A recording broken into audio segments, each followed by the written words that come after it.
এই মুহূর্তে যে খবরের দিকে নজর রাখবো, বিক্ষোভের মুখে প্রদেশ কংগ্রেসের সভাপতি অধীর রঞ্জন চৌধুরী রাস্তা উদ্বোধন করতে গিয়ে বিক্ষোভের মুখে পড়েন কংগ্রেস সাংসদ অধীর চৌধুরী।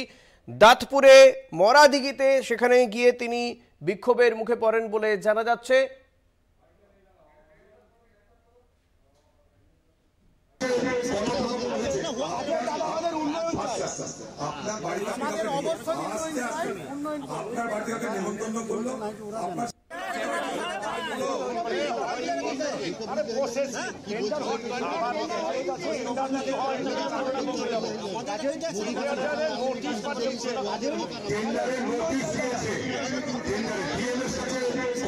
প্রতিনিধি কল্যাণ চন্দ্র রয়েছেন আমার সঙ্গে টেলিফোনে। কল্যাণ, কোথায় এই অধীর চৌধুরীকে বিক্ষোভ দেখানো হলো, কেনই বা এই বিক্ষোভ?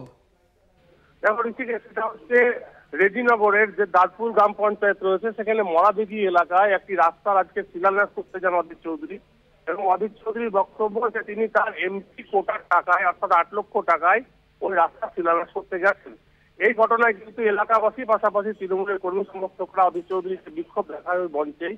কারণ তাদের বক্তব্য যে ওই রাস্তা গতকাল পথশ্রী প্রকল্পে উদ্বোধন করেছেন স্থানীয় বিধায়ক রবিউল আলম চৌধুরী, এবং তিনি 24 লক্ষ টাকায় পথশ্রী প্রকল্পের রাস্তার শিলান্যাস করেছেন। যার ফলে এলাকার মানুষ চায় যে রাস্তাটি যাতে ঢালাই হোক, অর্থাৎ খোয়াজ না হয়ে ঢালাই হোক, সেই রাস্তায় দাবি করছেন এলাকার মানুষ। সে কারণে তাদের বক্তব্য যে অধীর চৌধুরী যেন ওই রাস্তাতে না হাঁটবেন বা শিলান্যাস না করেন। যদি অধীর চৌধুরী তাদের সঙ্গে কথা বলার পর অধীর চৌধুরী যে ফিতে কাটেন এবং রাস্তা শিলান্যাস করেন, অধীর চৌধুরীর বক্তব্য যে তিনি এলাকায় গন্ডগোলের মধ্যে যেতে চান না। যদি মনে হয় যে রাস্তাটি পথশ্রী প্রকল্পে বা রাজ্য সরকার রাস্তাটি করছে, তাহলে তার প্রতিনিধি পাশাপাশি তৃণমূলের বিধায়ক যিনি রয়েছেন তার প্রতিনিধি দুজনে একসঙ্গে কথা বলে রাস্তাটা সমাধান করা উচিত। তবে রবিউল আলম চৌধুরী যেটা জানিয়েছেন যে ওই রাস্তা পথশ্রী প্রকল্পের 24 লক্ষ টাকা পথশ্রী প্রকল্পের রাস্তা টেন্ডার হয়ে গেছে, কিছুদিনের মধ্যে রাস্তাটা শুরু হবে। সুতরাং অধীর চৌধুরী এসে সেখানে রাজনীতি করছেন। এখন এলাকার মানুষ কোন রাস্তা চাইবেন সেটাই তারা ঠিক করবেন। যেহেতু এলাকার মানুষের বক্তব্য যে তারা ঢালাই রাস্তায় চান, এবং সে কারণে 24 লক্ষ টাকার পথশ্রী প্রকল্পের যে রাস্তা সে রাস্তায় হোক বলে দাবি করেছে এলাকার মানুষ, পাশাপাশি তৃণমূল যে সমস্ত কর্মী সমর্থকেরা। ধন্যবাদ কল্যাণ। কথা বলছিলাম প্রতিনিধি কল্যাণ চন্দ্রের সঙ্গে। বিক্ষোভের মুখে কংগ্রেস সাংসদ অধীর চৌধুরী রাস্তা উদ্বোধন করতে গিয়ে বিক্ষোভের মুখে পড়েন অধীর চৌধুরী। দাঁতপুরের মরাদিঘিতে প্রদেশ কংগ্রেস সভাপতিকে ঘিরে বিক্ষোভ দেখান স্থানীয় মানুষজন, এবং তৃণমূল কর্মী সমর্থকরাও ছিলেন সেই বিক্ষোভের,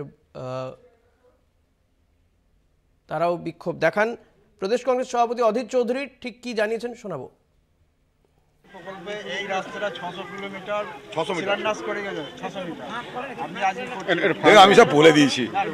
এমএলএ এর সঙ্গে তো আমি যুদ্ধে যেতে পারি না।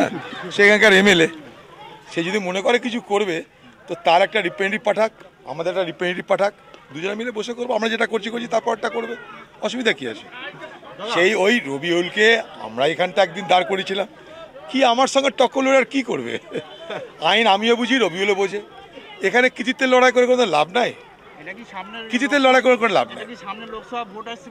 আমার জানি না এগুলো। দাদা আমাদের অফিস ছিল, মানে এখানটা আমরা শুনছি যে আমাদের